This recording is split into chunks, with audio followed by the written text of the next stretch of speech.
দেখো এরই 4 অধ্যায় 12, এরই 4 অধ্যায় 12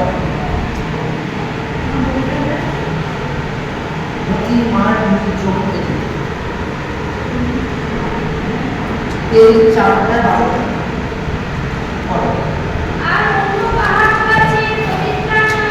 আর অন্য কাহারও কাছে পরিত্রাণ নাই, কেননা আকাশের নিচে মনুষ্যদের মাঝে দত্ত এমন আর কোনো নাম নেই। হালেলুয়া।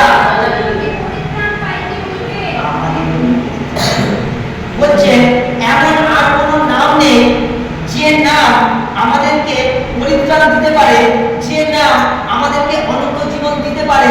বলছে আকাশের নিচে মানুষের মধ্যে, পৃথিবীর মধ্যে, পৃথিবীর মাঝে, পৃথিবীর সমগ্র চারিদিকে মানুষের মাঝে এমন কারো নাম নেই যে নাম এসে পরিত্রাণ দিতে পারে, যে নাম উদ্ধার করতে পারে, যে নাম অনন্ত জীবন দিতে পারে।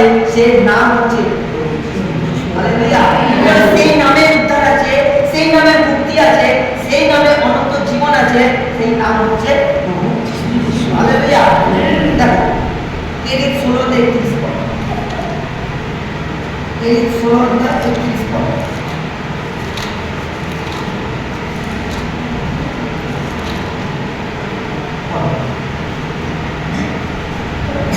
এর 16-31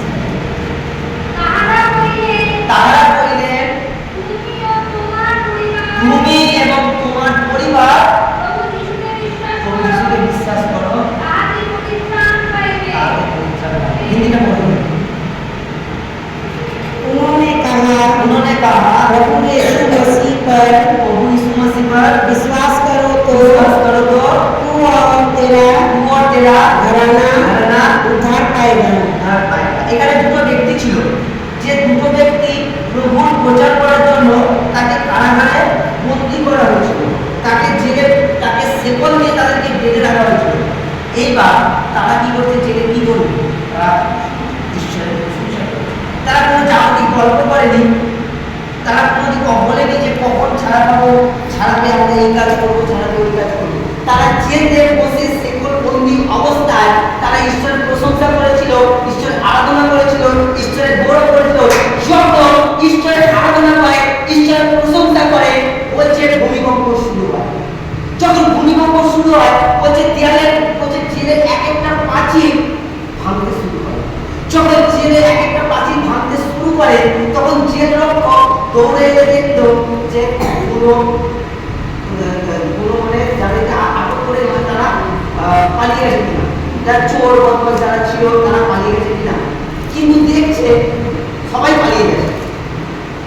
জেলকে ঘোরা রাখলে কেউ বসে থাকবে, সবাই পালিয়ে গেছে।